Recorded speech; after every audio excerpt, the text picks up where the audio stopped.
la grande session, l'ouverture de la judiciaire, on a bien vu qu'il avait été relevé haut et fort le principe de la présomption d'innocence. Et ça n'a pu que me reconforter et j'ai pris mon mal en patience pour enfin avoir les résultats que j'espérais.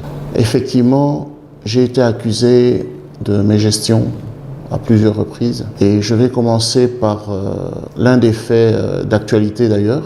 C'est concernant la soi-disant vente de l'avion bombardier Q400 à 11 500 €. Mais je voudrais rappeler à l'opinion en temps national que le problème de cet avion, nous l'avons connu lorsque j'ai pris ma prise de fonction. Lorsque la Congo Airways a commencé ses activités en 2000, elle a été créée en 2015, a commencé vers 2016, avec l'acquisition de ces 4 avions, 2 Airbus et 2 Q400. En 2020, il y a déjà un des Q400, un des bombardiers qui était mis au sol pour des raisons techniques, et une année après, le deuxième était encore mis au sol. Donc je vous parle d'une situation que j'ai trouvée dans la compagnie. Donc lorsque je prends mes fonctions, il y a déjà tous ces avions qui sont au sol depuis 2 ans. Et en arrivant, cet avion, on me dit qu'il a été envoyé en inspection à Malte et que ça allait prendre plus ou moins 1 mois et que le paiement pour cet avion était de l'ordre de plus ou moins 680 000 $ pour sa maintenance. Il s'avère que pendant cette période-là, on a continué à recevoir des factures et à ma grande surprise, les factures avaient dépassé les montants qui étaient prévus. C'est ainsi que je vais décider d'envoyer une équipe à Malte, le centre de maintenance. Pourquoi on avait une facture qui continuait à augmenter. Et quand ces personnes-là vont revenir de leur mission, ils vont me faire savoir qu'il y avait encore, en plus des 680 000, il fallait payer encore 1 200 000 $. Entre-temps, le directeur technique qui était en charge de suivi de la maintenance de cet avion avait posé sa démission, pour des raisons encore dont nous ignorons jusqu'aujourd'hui. Mais le comble de l'histoire, c'est que tous les paramètres, les éléments qui concernaient cet avion, il a prétendu que ça avait disparu de son ordinateur. C'est ainsi qu'on mettra en place très rapidement un comité de discipline, le juridique et l'informatique, pour voir quelles étaient les raisons qui ont fait que certains éléments, des informations importantes mais cruciales, sur cet avion avait disparu de l'ordinateur du directeur technique. Après enquête, on se rendra compte que, au fait, les éléments ont été effacés. Donc, ça montrait bien qu'il y avait anguille sur roche. On a donc récupéré l'ordinateur et nous avons transmis le dossier en justice. Il s'avère que le directeur technique n'était plus sur place.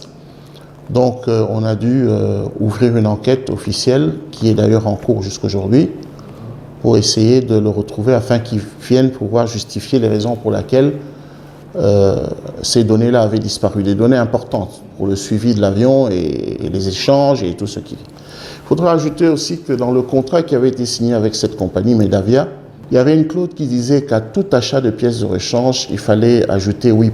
Je ne sais pas pourquoi on va ajouter 8% et dire que nous avons un service d'appro en interne. C'est écrit dans le contrat que chaque fois que Medavia va procéder à l'achat de pièces de rechange, ils devront mettre 8% en plus sur la valeur du prix de la pièce de rechange. Or, nous avons un département d'approvisionnement qui pouvait s'occuper de ces achats sans pouvoir ajouter 8%. Donc là encore, il y a à boire et à manger. Alors, c'est donc ce dossier-là qui aujourd'hui va nous retomber sur la tête, mais au fait, c'est un dossier qui existe depuis 2020, la période où il y avait des managers de leadership qui étaient aux commandes de la compagnie. Et d'ailleurs, on va revenir là-dessus parce qu'on a l'impression aujourd'hui que les difficultés financières de l'entreprise ne sont que depuis 2023 à ma prise de fonction. Il faut rappeler que les derniers états financiers de 2022 avait clairement dit que la compagnie avait déjà 80 millions de $ de dettes. Alors lorsqu'on crie haut et fort qu'on a créé la compagnie avec moins de 100 millions, je peux comprendre, 15 millions pour chaque Q400 et 25 millions pour 2 Airbus, ça fait 80 millions de $, oui effectivement. Mais en 2020, document à l'appui... Pendant la remise et reprise dans le document, on vous a pas briefé que nous avons dit trouver la dette quelque part. Mais tous les documents sont là. Hein. Le document le plus important, c'est le rapport de de l'exercice des états financiers de l'exercice 2022. C'est signé par les commissaires aux comptes, qui sont un organe statutaire de la compagnie. Donc on ne peut pas nier on ne peut pas remettre en question leur travail. Et en plus, en 2022, je n'étais pas en fonction. Donc c'est pour dire que ceux qui étaient là, en 2020, 2019, ben, c'est eux qui aujourd'hui doivent rendre compte. Hein. On ne va pas me mettre 20 millions, 80 millions sur la tête aujourd'hui de dette de l'entreprise. D'autant plus que si aujourd'hui on a déposé en 2024 les états financiers de 2022, eh ben, les états financiers de 2023 qui ne sont pas encore prêts vont être déposés fin 2025 peut-être. Donc on pourra juger ma gestion en 2025. Donc aujourd'hui, il ne faut pas se tromper de personne. Il faut en tout cas que les personnes qui étaient là doivent pouvoir répondre. Et je sais qu'il y a certains qui ont déjà quitté le pays, donc il ne faut pas qu'aujourd'hui on puisse utiliser, faire le buzz et pouvoir jeter la faute sur les autres. Donc les 80 millions, ils sont là, ils sont repris, ils sont clairement définis dans le rapport des états financiers 2022. Et il faut que les personnes qui étaient à cette période puissent répondre de cela. Donc, quand je disais pour le Q400 en question, la compagnie Ewings, c'est une compagnie basée en Italie qui, elle, s'occupe de la maintenance des aéronefs en ligne. Et Congo Airways avait un contrat avec cette compagnie depuis pratiquement le début de leurs opérations. Jusqu'à ma prise de fonction, ils étaient encore sur place, mais lorsqu'on a arrêté les opérations, ils sont repartis en Italie. Et nous avons reçu au mois de mars un courrier qui demandait à ce qu'on puisse leur payer les dettes qu'ils avaient. Donc, c'est là où je vais me rendre compte que j'étais vraiment assis sur une bombe, parce que bon, ils devaient 1 600 000 € à Ewing, à cette compagnie, depuis fin 2019-2020. Ils doivent 2 200 000 à Kenya Airways, lorsqu'ils ont loué les avions ici, 2 200 000 $. Ils doivent 1 300 000 $ à Ethiopian Airlines, juste aussi pour de la maintenance des Q400. Ils doivent 1 325 000 $ à Air Force Industries, toujours pour les pièces de rechange Airbus. Donc, au fait, tout ça, ça rentre dans une gestion dont on a dit gestion de leadership. Je crois qu'il faut revoir ce terme-là parce que ça permet aux gens de ne pas voir les choses telles qu'elles sont.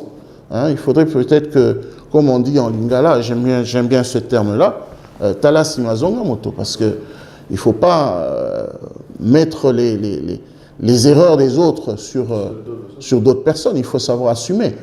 Lorsqu'on dit qu'on est responsable du passif de l'entreprise, oui, je suis responsable du passif de l'entreprise, c'est-à-dire que je vais trouver les moyens pour pouvoir les combler, pour pouvoir les corriger. Mais je ne suis pas responsable de ce passif, et ça je le dis clairement. Je ne suis pas responsable de ce passif. D'ailleurs, l'IGF, dans leur rapport de 2021 sur l'audit de 2020, a été très clair là-dessus. On a défini carrément les trous financiers et où ils se trouvaient avec les montants exacts. Donc ça, c'est des choses que chacun, aujourd'hui, chacun doit pouvoir répondre de ces actes-là auprès des structures qui sont habilitées à trouver, à chercher la vérité, à faire justice. Alors, donc, cet avion, finalement, nous décidons de prendre en compte leur demande et nous proposons un échéancier de paiement avec la compagnie Ewing et nous payons, donc commençons à payer à partir du mois de mai, juin, juillet, jusqu'à ma révocation que vous avez tous suivi déjà, le début, au mois de juillet. Voilà, tout ce marasme-là sur ma révocation qui a été finalement annulée. Bon, voilà, vous connaissez un peu toute l'histoire. Et finalement, j'apprends que je suis suspendu au mois de octobre, le 4 octobre, et c'est par les médias que je vais suivre à la télévision que l'avion a été vendu à 11 000. Et lorsque je me renseigne, on m'apprendra que Ewings, la compagnie en question, qu'on devait de l'argent, où on avait déjà payé près de 180 000 $, Et cette compagnie était allée porter plainte à Malte et fait la saisie sur ce Q400. Donc, je pense que dans les procédures de saisie, il y a tout un procédé qu'il faut. Il faut d'abord qu'on ait... Mais il y a un député au niveau de l'Assemblée nationale qui a osé aussi de parler en sorte, toujours à cause de la vente de cet avion. Mais c'est justement, c'est sur cet avion-là dont on est en train de parler. Donc la compagnie à qui on devait de l'argent, nous avons commencé, en tout cas moi, pendant ma gestion, j'ai commencé à payer, à rembourser cette dette-là, qui était une dette antérieure à ma prise de fonction, 1 300 000 €. J'ai commencé à le rembourser. Et eux, maintenant, ils sont allés à Malte pour saisir le Q400. Ils ont utilisé certaines voies qui ne sont pas d'ailleurs réglementaires, d'après certains avocats chevronnés. Et ils sont arrivés à mettre un curateur qui devait informer Congo Airways, mais on n'a jamais lu le courrier. C'est seulement quand on a mis l'avion aux enchères que je n'étais même pas là, hein, parce que j'étais déjà suspendu depuis le 4 octobre. Ça, c'est un peu l'historique que j'ai pu avoir. Et finalement, le 30 octobre, l'avion est mis aux enchères. Et qui achète l'avion? Eh bien, c'est Eurowings. Eurowings à qui on doit 1 million, aujourd'hui 1 million 100 ou 1 million de dollars, parce qu'on avait déjà payé 180 000 $. Et c'est eux qui rachètent l'avion à ce montant-là. Donc, il n'y a personne qui a vendu l'avion. La vente de cet avion est une conséquence d'un non-respect de Congo Airways de payer une dette de 1 600 000 €. Je l'ai dit haut et clair. Personne n'a vendu cet avion. La vente de cet avion est une conséquence d'une dette que Congo Airways avait auprès de Wings depuis 2020. Ils sont en procès jusqu'aujourd'hui en Italie à cause de ce montant-là. Et aujourd'hui, il faut éviter de créer un buzz, de vouloir mettre la faute sur les gens et dire que nous savons tous que c'est cette gestion de leadership de 2018 déjà, bien avant le mandat du chef de l'État, qui a fait qu'on est arrivé à cette situation. Donc je crois que nous devons arrêter, encore moins de vouloir demander de compte au vice-premier ministre des Transports, qui n'a rien à voir là-dessus et qui ne connaît même pas ce dossier, parce que c'est un dossier qui est juridique en interne chez Congo Airways. Donc soyons assez corrects lorsque nous avançons des propos. Donc, j'espère de tout cœur, lorsque je reprendrai mes fonctions, pouvoir éclairer l'opinion sur ce qui s'est réellement passé, pourquoi on n'a pas continué à payer pendant que j'avais donné des instructions de payer ces montants-là suite à l'arrangement que nous avons eu avec Eurowings.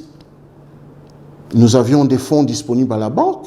Nous savons tous que lorsque nous faisons un accord après réconciliation de comptes pour pouvoir payer un montant pour couvrir la dette, il faut donner priorité à ces paiements pour éviter des pénalités futures. Donc, c'est comme une domiciliation. En fait, il faut créer une domiciliation tous les mois. On paye cette dette-là jusqu'à nous allons l'apurer. D'autant plus qu'il y avait 2 millions de dollars prévus pour le dossier du Q400 au niveau de la banque, qui était là et qui doit être là jusqu'aujourd'hui. Donc, je n'ai aucune raison qu'il n'y ait pas eu de suivi dans ce sens-là. Ça, c'est concernant le Q400. Je crois que j'ai été assez clair là-dessus. Et puis, maintenant, on est tombé sur des accusations gratuites et pleines de calomnies et de mensonges et de diffamations. Et je ne vais pas laisser ça passer de cette manière-là. Je vais revenir sur le dossier de 1 410 000 $ auquel on m'a collé sur la peau, soi-disant de détournement. Je tiens à signaler une chose, c'est que quand j'ai pris mes fonctions en 2023, le 26 juillet, j'ai trouvé les agents avec des impayements de salaire de l'ordre de 12 mois à 14 mois. Je mets à défi quiconque qui pourra me dire, de juillet 2023 à juin 2024, les agents de Congo Airways ont été payés tous les mois. Je dis bien tous les mois. Avec une masse salariale de 1 100 000 $ par mois. Agents et management ensemble. Donc, malgré le fait que nous étions en train de louer les avions. Nous avons réussi dans notre management à payer les charges d'exploitation et à payer les coûts fixes, notamment les salaires de nos agents, tous les mois pendant plus de 12 mois. Or, avant ma prise de fonction, les années 2022, 2021, 2020, 2019, là où il y avait un management de leadership, les agents avaient 12 mois d'arriérés de salaire. Et ils avaient 4 avions en exploitation, sans charge, sans coût d'exploitation supplémentaire, c'est-à-dire ils ne payaient pas la location des avions, ils ne logeaient pas les équipages, ils n'avaient aucune charge. Tous les bénéfices, c'était du positif pour l'entreprise. Les négatifs Tous les bénéfices, c'était pour l'entreprise. C'est-à-dire que les charges d'exploitation ayant diminué, ces charges-là que nous avions aujourd'hui, c'est-à-dire qu'aujourd'hui, si j'avais des avions en propre, eh bien, les 12 millions, les 24 millions du chiffre d'affaires auraient été des 24 millions du chiffre d'affaires de Congo Airways, moins les charges d'exploitation, mais les charges d'exploitation n'auraient pas été des charges d'exploitation en plus comme si nous avions des avions en location. Donc si on calcule ce que nous payons pour les avions en location, on a payé sur les avions en location sur 10 mois, c'est plus ou moins 9 millions de dollars. Ben, ces 9 millions de dollars auraient été dans le compte de Congo Airways aujourd'hui. C'est-à-dire qu'il n'y avait pas de réserve. Oui, non, c'est ce que j'ai dit. Nous n'avions pas les mêmes charges d'exploitation qu'en 2019, 2020, 2021. Aujourd'hui, nous avons plus de charges d'exploitation parce que les avions étaient loués. Nous payons cette location, nous payons les équipages. Mais en 2019, 2020, 2021, ils n'avaient pas d'avions loués. Donc, ils avaient une augmentation dans le chiffre d'affaires et dans le profit. Hein, compte tenu du fait que c'est une balance, lorsque les charges d'exploitation diminuent, eh bien, le profit va augmenter. Ça, c'est d'office. Alors, donc, nous arrivons donc au 1 410 000 $. Un monsieur se présente, et comme tout rapporteur d'affaires qu'on a reçu, parce que lorsque Congo Airways a annoncé sa relance, nous avons eu beaucoup d'offres, des personnes qui sont venues pour nous offrir des projets. C'est vrai que la plupart du temps, c'était des gens qui ne veulent pas qu'on leur appelle commissionnaires, mais au fait c'est ça, c'est ceux des commissionnaires, c'était des brokers, comme on dit en anglais. Ils viennent, ils proposent des marchés et puis vous disent ouais, mais on doit faire ceci, il faut signer ça, il faut faire ceci. Ça, c'était un des cas. Le monsieur s'est présenté, il a dit que voilà, il a des hommes d'affaires turcs qui peuvent venir nous proposer un marché sur les avions, pour acheter les avions, pour location, achat des avions. Et le ridicule, c'est que à la fin des discussions, il nous dit non, il faudrait prendre en charge les personnes qui viendront pour discuter avec Congo Airways. Bon, ça nous a fait déjà tilt, hein, parce que bon, on s'est dit, vous venez avec des millions de dollars et vous demandez qu'on vous prenne en charge. Mais bon, toujours dans le cadre de trouver des solutions, nous acceptons de les prendre en charge, mais uniquement la partie accommodation, logement. Donc ils arrivent dans la première discussion, et là déjà au départ, je sens qu'il n'y a pas trop de sérieux là-dedans, mais enfin, nous avançons, ils promettent de nous envoyer une liste d'avions, ils les envoient la liste des avions, on fait un choix d'avions, on avait fait un choix sur 5 avions. Et à notre grande surprise, ils reviennent vers nous en disant, voilà, la location de ces avions vont vous coûter autant. Complètement ridicule, parce que les propositions qu'ils nous faites là sont supérieures à ceux que nous avons déjà trouvés sur le marché. Donc, pour nous, l'histoire est close, l'avocat revient nous voir et dit, ouais, c'est vrai, les propositions qui sont faites ne sont pas bonnes et tout, mais on va essayer de trouver d'autres solutions. On écarte donc ce dossier-là et nous nous engageons sur la recherche d'autres avions. Finalement, il revient quelque temps après pour nous dire qu'il a des partenaires en Jordanie et que ces partenaires peuvent nous amener un avion assez rapidement. Bon, compte tenu de la mauvaise expérience que nous avons eue avec ce monsieur, je n'ai pas voulu continuer dans ce sens-là. Je lui ai dit, OK, nous allons voir. Et c'est ainsi que je vais être contacté par mon ministre de tutelle, de portefeuille, qui va me demander, mais nous avons des problèmes d'avion. Qu'est-ce qui se passe là avec... vous refusez, on vous a fait des propos, vous avez refusé. Je dis non, c'est quelle proposition? Il m'explique qu'un maître était allé le voir pour lui dire voilà, ainsi de suite. Je lui ai expliqué, il m'a dit non, passe au bureau. Je suis passé au bureau, je lui ai expliqué. Ils ont fait rentrer le maître en question et le maître dira oui, c'est vrai, on a essayé de travailler avec un groupe, mais ça n'a pas marché, mais je peux proposer un groupe de Jordan Aviation pour pouvoir nous avoir des avions. C'est ainsi que le ministre va me demander d'harmoniser avec lui. Et nous sommes allés, nous avons commencé à préparer l'arrivée de cet avion et tout le reste. Et j'ai tenu le conseil d'administration informé concernant les allégations qui ont circulé. Et j'ai des preuves à l'appui parce que le PV du conseil d'administration est très clair là-dessus. Et je me rappelle bien de la phrase. Le conseil d'administration de Congo Airways CA donne quitus au directeur général de prendre contact immédiatement avec la compagnie Jordan Aviation pour la location d'un avion. C'est écrit noir sur blanc et c'est signé dans le PV. Donc, je n'ai pas fait quelque chose en dehors du cadre réglementaire. C'est ainsi qu'ils vont nous envoyer les éléments, un Airbus A320, nous prenons des dispositions. Je peux vous dire que les procédures de location, ça prend énormément de temps. Mais il s'avère qu'au niveau de la Jordanie, il y avait des élections législatives, ce qui fait que ça a pris énormément de retard dans l'administration. Et finalement, quand l'avion était prêt, ils nous ont dit que l'avion a un problème technique. L'avion ayant un problème technique, ils nous demandent, comme c'est prévu dans le contrat, s'ils peuvent nous envoyer un avion de remplacement. Nous acceptons, ils nous proposent un avion de remplacement, mais il y a déjà un souci, c'est que cet avion, c'est un 737 que je connais bien, j'ai beaucoup d'heures sur cette machine-là.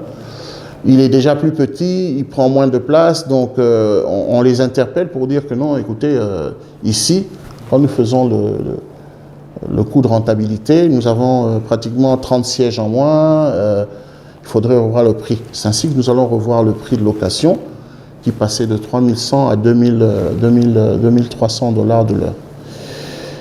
Nous passons à la phase technique, on nous envoie les documents, on reçoit les documents, et quand je vois les documents, je me rends compte qu'il y a un petit souci technique. D'abord, les moteurs sont presque à la fin de leur potentiel, il leur reste encore 150 heures ou 100 heures, je me rappelle très très bien, oui, de cycle. Mais surtout, c'est le rapport boroscopique. En fait, le boroscope d'un moteur, c'est un genre endoscopie, c'est-à-dire qu'on met une sonde à l'intérieur du moteur et puis on essaie de voir s'il n'y a pas de dommages internes au niveau des compresseurs, de la chambre de combustion et de la turbine. Et il peut arriver qu'on trouve des anomalies et à ce moment, il y a des tolérances. Il y a des tolérances qu'on peut accepter, mais dans ce cas-là, ça affectait les deux moteurs. Il y avait des crics au niveau de certaines composantes. Et le rapport technique, dans ce cas précis, doit pouvoir dire, voilà, c'est des crics de telle dimension, c'est toléré sur certaines conditions. Donc pour moi, le rapport n'était pas clair là-dessus et j'ai trouvé ça inacceptable. Et je regarde encore l'opinion droit dans les yeux. J'ai pris mes responsabilités. Malgré la pression qui s'imposait à moi, parce que nous étions déjà à 3 mois d'arrêt, 3 semaines d'arrêt d'activité, malgré la pression, j'ai pris mes responsabilités pour refuser cet avion. Je ne pouvais pas accepter, non seulement en tant que commandant de bord, mais en tant que dirigeant d'une entreprise qui rend compte à l'autorité. Vous savez qu'il y a la loi sur l'aviation civile et il y a un règlement qui existe. Je ne pouvais pas accepter de mettre en péril la sécurité de mes passagers et surtout de la population congolaise. C'est ainsi que je vais refuser que cet avion vienne. Et après une réunion mixte avec l'autorité de l'aviation civile, les points de vue se sont rejoints effectivement. Nous avons refusé que cet avion puisse arriver. C'est ainsi que je vais informer le conseil d'administration, que je vais demander le remboursement de cet avion. Donc soyons très clairs là-dessus, je vais demander le remboursement de cet avion. Je ne peux pas me permettre de demander le remboursement de quelque chose si on a détourné cet argent. Mais je demande, je parle avec l'avocat, il dit c'est une très bonne chose, il me dit, il a parlé avec le ministre pour qu'on puisse mettre une commission pour aller demander le remboursement de cet avion. C'est ainsi que nous commençons les démarches, les discussions avec avec Jordan Aviation, nous leur avons envoyé du courrier. Et le conseil d'administration me convoque en me demandant de venir avec le maître en question. J'amène le maître en question. Il reconnaît que c'est lui le rapporteur d'affaires, c'est lui qui a amené l'affaire, mais il n'y a pas de souci, il n'y a pas une question de détournement. Ce monsieur, il est ici, le maître là, il est ici. Hein, on peut l'interroger et tout. Il dit, il n'y a pas une question de détournement, on va aller, nous allons récupérer l'argent.